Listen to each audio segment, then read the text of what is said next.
नमस्कार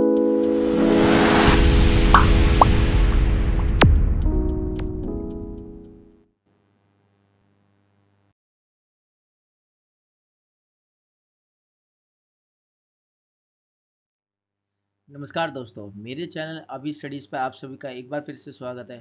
तो दोस्तों, आज की क्लास में हम 23 जून के करंट अफेयर के क्वेश्चन डिस्कस करेंगे। चलिए आज की क्लास स्टार्ट करते हैं। आज का हमारा पहला क्वेश्चन है, संयुक्त राष्ट्र यूएन के महासचिव पद पर निम्न में से किसे दोबारा से सर्वसम्मति से चुना गया है? हाँ जी, यूएन के महासचिव के पद पर निम्न में से किसे दोबारा से सर्वसम्मति से चुना गया है? इसके ऑप्शन है Ban Ki Moon, Antonio Guterres, doctor Mike Ryan, Inger Andersen. तो दोस्तों इसका आंसर है बी, एंटोनियो गुटेरस। हाँ जी, एंटोनियो गुटेरस को संयुक्त राष्ट्र के महासचिव के पद पर दोबारा से चुना गया है।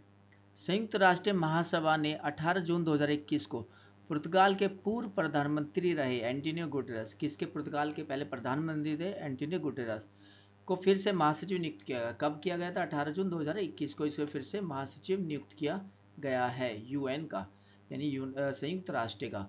उनका दूसरा कार्यकाल 1 जनवरी 2022 से शुरू होगा। जो उनका कार्यालय जो शुरू होगा वो 1 जनवरी 2022 से शुरू होगा। इससे पहले शक्तिशाली संयुक्त राष्ट्र सुरक्षा परिषद ने 193 सदस्य इस संस्था के लिए एंटोनियो गुटेरस के फिर से निर्वाचन की सर्वसम्मति से सिफारिश की थी। किसने की थी? शक्तिशाली संयुक्त राष्ट्र सुरक्षा परिषद ने। 193 सदस्य है उस संस्था में, तो उन्होंने एंटोनियो गुटेरस के निर्वाचन के लिए फिर से सिफारिश की थी। बता दें कि यूएनएससी में अमेरिका, रूस, चीन, फ्रांस और ब्रिटेन शामिल है। कौन कौन? अमेरिका, रूस, चीन, फ्रांस और ब्रिटेन शामिल है। आज का हमारा दूसरा क्वेश्चन है, इनमें से कितने वर्षीय माविया सूदन हाल ही में जम्मू कश्मीर के पहली महिला एयरफोर्स में फाइटर पायलट बनी है? हाँ जी, माविया सूदन हाल ही में जम्मू कश्मीर की पहली महिला एयरफोर्स फाइटर पायलट बनी है। तो उनकी एज कितनी है? 23 साल, 21 साल, 25 साल या 27 साल? तो दोस्तों उसका आंसर है ए, 23 वर्ष। हाँ जी, माविया सूदन जी 23 साल की है, वो जम्मू कश्मीर की पहली महिला एयरफोर्स में फाइटर पायलट बनी है। जम्मू कश्मीर की एक बेटी ने एयरफोर्स में फाइटर पायलट बनकर इतिहास रच दिया है। हाँ जी, राजौरी जिले की फ्लाइंग ऑफिसर माविया सूदन, ये कहाँ की है? राजौरी जिले की फ्लाइंग ऑफिसर माविया सूदन जम्मू कश्मीर की पहली महिला है जो एयरफोर्स में फाइटर पायलट बनी है।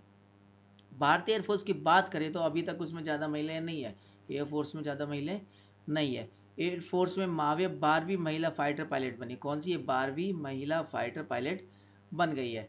माविया सूदन जम्मू के राजौरी जिले के रहने वाली, कहाँ की रहने वाली है? जम्मू के राजौरी जिले की रहने वाली है। कौन? माविया सूदन।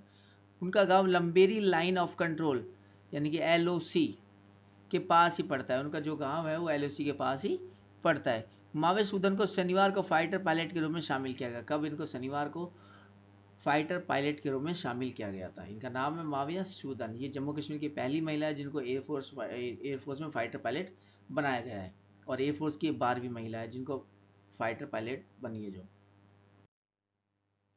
आज का हमारा तीसरा क्वेश्चन है, हाल ही में अंतर्देशीय पोत विधेयक 2021 को मंजूरी दे दी है। हाल ही में किसने अंतर्देशीय पोत विधेयक 2021 को मंजूरी दी है? ऑप्शन नीति आयोग, केंद्रीय मंत्रिमंडल, योजना आयोग या राज्यसभा? तो दोस्तों इसका आंसर है बी। हाँ जी, केंद्रीय मंत्रिमंडल ने अंतर्देशीय पोत विधेयक 2021 को मंजूरी दे दी है। जो हाल ही में केंद्रीय मंत्रिमंडल ने अंतर्देशीय पोत विधेयक 2021 को मंजूरी दे दी है। किसको? अंतर्देशीय पोत विधेयक 2021 को मंजूरी दे दी है। जो संसद में पारित होने के बाद अंतर्देशीय पोत अधिनियम 1917 को प्रतिस्थापित करेगा। किसका? संसद में पारित होने के बाद किसको करेगा वो? अंतर्राष्ट्रीय पोत नियम जो 1917 है उसको प्रतिस्थापित करेगा। यह विधेयक अंतर्देशीय जहाज़ों की सुरक्षा, जो देश के अंदर पानी के अंदर जो जहाज चलते हैं उनकी सुरक्षा, बचाव और पंजीकरण को विनियमित करेगा। किस चीज़ को? उनकी सुरक्षा, बचाव और पंजीकरण को विनियमित करेगा। अंतर्देशीय पोत विधेयक की मुख्य विशेषता, जो अंतर्देशीय पोत विधेयक है उसकी मुख्य विशेषता विभिन्न राज्यों द्वारा बनाए गए अलग अलग नियमों के बजाय पूरे देश के लिए एक संयुक्त कानून का प्रावधान करेगा। इसके द्वारा क्या होगा, जो सभी राज्यों ने अलग अलग नियम बना रखे हैं उसकी बजाय पूरे देश के लिए एक ही कानून का प्रावधान होगा। प्रस्तावित कानून के तहत दिया गया पंजीकरण प्रमाण पत्र सभी राज्यों, जो प्रस्तावित कानून जो लागू होगा उसके द्वारा जो पंजीकरण या सर्टिफिकेट जो दिया जाएगा वो पूरे केंद्र राज्यों और केंद्र शासित प्रदेशों में मान्य होगा तथा इसके लिए राज्य से अलग से अनुमति लेने की कोई आवश्यकता भी नहीं पड़ेगी। इसकी जो मुख्य बिंदु क्या है इसके, यह विधेयक इलेक्ट्रॉनिक पोर्टल पर पोत पंजीकरण और चालक दल के विवरण रिकॉर्ड करने हेतु एक केंद्रीय डाटाबेस का प्रावधान करेगा। आज इलेक्ट्रॉनिक पोर्टल पर यानी कि इंटरनेट पर पोत पंजीकरण, जो उनका जहाज है उनका पंजीकरण, चालक दल का विवरण रिकॉर्ड करने हेतु एक केंद्रीय डाटाबेस का प्रावधान करेगा। केंद्रीय डाटाबेस के लिए सभी यात्रिक रूप से चालित जहाजों को अनिवार्य रूप से पंजीकृत करने की आवश्यकता होगी। जो भी चलने वाले जहाज है, पानी में जो चलित जहाज है, उनको अनिवार्य रूप से पंजीकृत करने की आवश्यकता होगी। गैर यांत्रिक रूप से चलने वाले जहाजों को भी जिला, तालुक या पंचायत या ग्राम स्तर पर नामांकित करने की आवश्यकता होगी। जो गैर यांत्रिक रूप से चलने वाले जहाज है उनको भी जिला, तालुक या पंचायत या ग्राम स्तर पर नामांकित करने की आवश्यकता होगी। यह विधेयक अंतर्देशीय जहाजों के प्रदूषण नियंत्रण उपायों से भी संबंधित, जो विधेयक बनाया गया है जो अंतर्देशीय जहाज है उनके प्रदूषण नियंत्रण उपायों से भी संबंधित, कैसे प्रदूषण को कम किया जा सकता है, तथा केंद्र सरकार को रसायनों, पदार्थों आदि की सूची को प्रदूषकों के रूप में नामित करने का निर्देश देता है।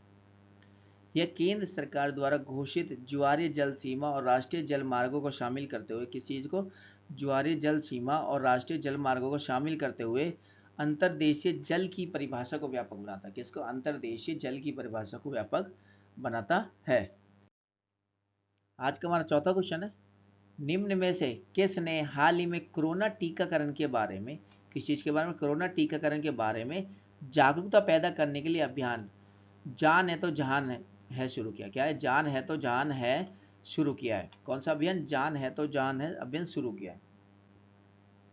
इसके ऑप्शन नितिन गडकरी, राजनाथ सिंह, मुख्तार अब्बास, हरदीप सिंह पुरी।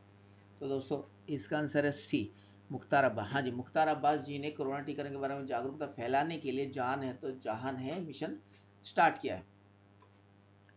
अल्पसंख्यक कार्य मंत्री कौन है, अल्पसंख्यक कार्य मंत्री मुख्तार अब्बास नकवी आज देश के ग्रामीण और दूर दराज के इलाकों में, कहाँ पर, जो देश के आज के ग्रामीण और जो दूर दराज के इलाके हैं वह कोरोना टीकाकरण के बारे में जागरूकता पैदा करने के लिए और कुछ निहित स्वार्थों द्वारा मौजूद टीकाकरण अभियान के संबंध में फैलाई जा रही अफवाह, हाँ जी पता ही होगा कोरोना टीकाकरण के बारे में अफवाह बहुत ज़्यादा फैली जा रही है, उनके उसको देखते हुए कार्य मंत्री, हमारे अल्पसंख्यक कार्य मंत्री मुख्तार अब्बास ने ये अभियान स्टार्ट किया है, के लिए एक राष्ट्रव्यापी जागरूकता अभियान जान है तो जहान है शुरू किया। जो अफवाह फैला रहे लोग बाग या आकांक्षा है उनको कुचलने और रोकने के लिए जो अभियान है स्टार्ट किया गया है। अल्पसंख्यक कार्य मंत्री मुख्तार अब्बास नकवी ने कोविड टीकाकरण के प्रति जागरूकता बढ़ाने और आकांक्षा अफवाहों को रोकने के लिए, जो कोविड टीकाकरण है उसके प्रति जागरूकता बढ़ाने और आशंका और अफवाहों को रोकने के लिए सोमवार को जान है तो जहान है, किसको, सोमवार को जान है तो जहान है अभियान की शुरुआत की और कहा कि टीके से अदावत कोरोना को दावत देना है, यानी कि आप टीके नहीं लगवाओगे तो आप कोरोना को दावत दे रहे हो। आज का हमारा पांचवा क्वेश्चन है, भारत के किस राज्य की सरकार ने मुख्यमंत्रियों के लिए आर्थिक सलाहकार परिषद का गठन करने की घोषणा की। किसके लिए, मुख्यमंत्रियों के लिए आर्थिक सलाहकार परिषद का गठन करने की घोषणा की है। इसके ऑप्शन गुजरात सरकार, पंजाब सरकार, केरल सरकार, तमिलनाडु सरकार। तो दोस्तों इसका आंसर है डी, तमिलनाडु सरकार। हाँ जी, तमिलनाडु सरकार ने मुख्यमंत्रियों के लिए आर्थिक सलाहकार परिषद का गठन करने की घोषणा की है।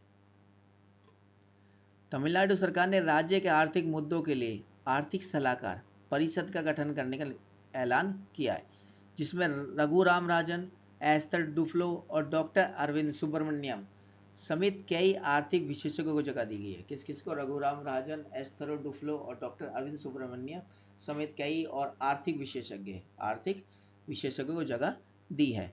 इन आर्थिक विशेषज्ञों को मुख्यमंत्री के आर्थिक सलाहकार परिषद में शामिल करने के बारे में, जो आर्थिक विशेषज्ञ हैं इनको मुख्यमंत्री का आर्थिक सलाहकार परिषद में शामिल करने के बारे में 21 जून को तमिलनाडु विधानसभा में राज्यपाल बनवारी लाल पुरोहित के अभिभाषण के दौरान सरकार का प्लान सामने आया। कब आया? 21 जून को तमिलनाडु विधानसभा में। राज्यपाल कौन है वहाँ के? बनवारी लाल पुरोहित। वहाँ के राज्यपाल कौन है तमिलनाडु के? बनवारी लाल पुरोहित के अभिभाषण के दौरान सरकार का प्लान सामने आया। आज का हमारा छठा क्वेश्चन है, प्रधानमंत्री नरेंद्र मोदी ने हाल ही में योग परीक्षण वीडियो प्रदान करने के लिए कौन सा ऐप लॉन्च किया? हाँ जी, प्रधानमंत्री नरेंद्र मोदी जी ने एक योग परीक्षण वीडियो प्रदान करने के लिए एक ऐप लॉन्च किया है। उस ऐप का नाम हमें बताना है। तो इसके ऑप्शन है, एक ए है M yoga, B V yoga, S yoga या इंडिया योगा। तो दोस्तों इसका आंसर है एम योगा। हाँ जी, प्रधानमंत्री नरेंद्र मोदी जी ने योग परीक्षण वीडियो प्रदान करने के लिए एम योगा ऐप को लॉन्च किया है। अंतर्राष्ट्रीय योग दिवस पर कब किया था? इंटरनेशनल योगा डे पर इन्होंने ये ऐप को लॉन्च किया था। प्रधानमंत्री नरेंद्र मोदी ने एक नए एम योगा ऐप के आने की घोषणा की है। सरकार ने नए ऐप की घोषणा करने के लिए विश्व स्वास्थ्य संगठन के साथ साझेदारी की है। किसके साथ साझेदारी की है? WHO के साथ उन्होंने ये साझेदारी की है, जिसमें विभिन्न भाषाओं में योग ट्यूटोरियल के वीडियो सामने आएंगे। ऐप का विवरण अभी भी दुर्लभ है। ऐप के बारे में अभी भी ज़्यादा नहीं बताया जा सकता और अभी तक ये घोषित नहीं किया गया कि ये ऐप स्टोर पे कब तक आ जाएगा या लाइव होगा। एम योग ऐप में दुनिया की कई भाषाओं में सामान्य योग प्रथाओं, दुनिया की बहुत सारी भाषाएं इसमें सामान्य योग प्रथाओं पर आधारित योग परीक्षण की वीडियो होंगे। किसमें? आधारित योग प्रशिक्षण की वीडियो होंगी। ऐप का नाम क्या है? एम योगा। किसने इसको लॉन्च की या घोषणा की है लॉन्च करने की? प्रधानमंत्री नरेंद्र मोदी ने। आज का हमारा 7वां क्वेश्चन है, संयुक्त राष्ट्र की रिपोर्ट के मुताबिक किस देश ने वर्ष 2020 में प्रत्यक्ष विदेशी निवेश में 64 मिलियन डॉलर प्राप्त किए? हाँ जी, किसमें? प्रत्यक्ष विदेशी निवेश में 64 मिलियन डॉलर प्राप्त किए हैं। किसकी रिपोर्ट के अनुसार? संयुक्त राष्ट्र की रिपोर्ट के अनुसार। ऑप्शन है पाकिस्तान, भारत, बांग्लादेश, नेपाल। तो दोस्तों इसका आंसर है सी, भारत। हाँ जी, भारत ने 2020 में प्रत्यक्ष विदेशी निवेश में 64 मिलियन डॉलर प्राप्त किए हैं। प्रत्यक्ष विदेशी निवेश के FDI आया। संयुक्त राष्ट्र की एक रिपोर्ट के अनुसार भारत विदेशी निवेश प्राप्त करने के लिहाज से दुनिया में 5वां सबसे बड़ा देश बन गया है। हाँ जी, भारत दुनिया में 5वां देश बन गया है किसको? प्रत्यक्ष विदेशी निवेश को प्राप्त करने वाला। इसे कहा गया कि देश में कोविड-19 की दूसरी लहर का असर देश की समग्र आर्थिक गतिविधियों पर पड़ा। हाँ जी, आप सबको पता होगा कोविड-19 की दूसरी लहर है, उसके सभी आर्थिक गतिविधियों पर उनका असर पड़ा, लेकिन इसके स्ट्रॉन्ग फंडामेंटल्स ने मध्यम अवधि के लिए आशावाद को बनाए रखा। क्या वो स्ट्रॉन्ग फंडामेंटल्स ने मध्यम अवधि के लिए, थोड़े टाइम की अवधि के लिए आशावाद को बनाए रखा? UN conference on trade and development UNCTAD की ओर से सोमवार को जारी वर्ल्ड इन्वेस्टमेंट रिपोर्ट 2021 में कहा गया कि वैश्विक FDI प्रभाव महामारी से बुरी तरह प्रभावित हुआ है। जो वैश्विक FDI प्रभाव है वो महामारी से पूरी तरह से प्रभावित है, कोविड-19 से, और 2020 में 35% गिरकर पिछले वर्ष के 1500 अरब डॉलर से कम होकर 1000 अरब डॉलर रह गया है। हाँ जी, जो पिछले साल था उसमें 35% गिरावट आ गई था। पिछले साल ये 1500 डॉलर था, अरब डॉलर था, अब ये 1000 अरब डॉलर रह गया है। FDI प्रत्यक्ष विदेशी निवेश। आज का हमारा 8वां क्वेश्चन है, निम्न में से किस देश की लॉरेन हार्बर्ड क्वालिफाइंग योग्यता में संशोधन ओलंपिक में भाग लेने वाली पहली ट्रांसजेंडर होगी? तो हाँ जी, ये पहली ट्रांसजेंडर होगी जो ओलंपिक में भाग लेने वाली है। उसका कौन से देश से है वो बताना है। इनका नाम है लॉरेन हार्बर्ड। हाँ जी, कौन है, क्या नाम है? Lauren Hubbard. वो पहली ट्रांसजेंडर है जो क्वालिफाइंग योग्यता में संशोधन ओलंपिक में भाग लेगी। वो कौन से देश से बिलोंग करती है वो बताना है। जापान, चीन, ऑस्ट्रेलिया या न्यूजीलैंड। तो दोस्तों इसका आंसर है डी, न्यूजीलैंड। हाँ जी, लॉरेन हार्बर्ड कौन से देश की है? न्यूजीलैंड। लॉरेन हार्बर्ड ने टोक्यो ओलंपिक के लिए महिला सुपर हैवीवेट डिवीजन में क्वालिफाइंग करने के रास्ते में 2 लिफ्टों में 628 पाउंड यानी कि 185 किलोग्राम वजन किया। वह ओलंपिक खेलों में भाग लेने वाली पहली ट्रांसजेंडर एथलीट बन गई। क्या बन गई? जो ओलंपिक खेलों में भाग लेने वाली पहली ट्रांसजेंडर एथलीट बनी। हार्वर्ड उन 5 भारोत्तोलकों में शामिल थे जिन्होंने सोमवार को टोक्यो के लिए न्यूजीलैंड की टीम में शामिल किया गया था। हाँ जी, जो और टोक्यो ओलंपिक के लिए जो न्यूजीलैंड की टीम तैयार की जा रही है, उन पांचों में इनका नंबर था। 43 साल की उम्र में वह खेलों में सबसे उम्रदाज भारोत्तोलक भी होगी। हाँ जी, सबसे बड़ी ये भारोत्तोलक होगी, यानी हैवी वेट लिफ्टिंग वाली भारोत्तोलक। हार्वर्ड ने 2017 विश्व चैंपियनशिप में, कब 2017 विश्व चैंपियनशिप में रजत पदक और समोआ में 2019 प्रशांत खेलों में स्वर्ण पदक जीता था। कब 2019 प्रशांत खेलों में स्वर्ण पदक जीता। उन्होंने 2018 राष्ट्रमंडल खेलों में भाग लिया, लेकिन एक गंभीर चोट, उनको जो राष्ट्रमंडल खेल तो 2018 उनमें गंभीर चोट लगी, जिससे उनके कैरियर को पीछे छोड़ दिया। आज का हमारा 9वां क्वेश्चन है, हाल ही में किस अफ्रीकी देश में 1098 यानी कि 1098 कैरेट की दुनिया के तीसरे सबसे बड़े डायमंड की खोज की गई है। हाँ जी, दुनिया के तीसरे सबसे बड़े डायमंड की खोज की गई है, जो कि वो 1098 कैरेट का है। का अफ्रीकी देश, उसका नाम बताना है। घाना ऑप्शन है, घाना, बोत्सवाना, केनिया या अल्जीरिया। तो दोस्तों इसका आंसर है बी, बोत्सवाना। हाँ जी, बोत्सवाना में 1098 कैरेट का दुनिया का तीसरा सबसे बड़ा डायमंड मिला है। हाल ही में अफ्रीकी देश बोत्सवाना में 1098 कैरेट की दुनिया के तीसरे सबसे बड़े डायमंड की खोज की गई है। बोत्सवाना की देवस्वाना डायमंड कंपनी, कौन सी कंपनी? देवस्वाना डायमंड कंपनी द्वारा खोजा गया है। ये डायमंड वर्ष 1905 में दक्षिण अफ्रीका में खोजे गए। हाँ जी, 1905 में दक्षिण अफ्रीका में खोजा गया था पहले एक बड़ा डायमंड, 3106 कैरेट कलिनियन डायमंड।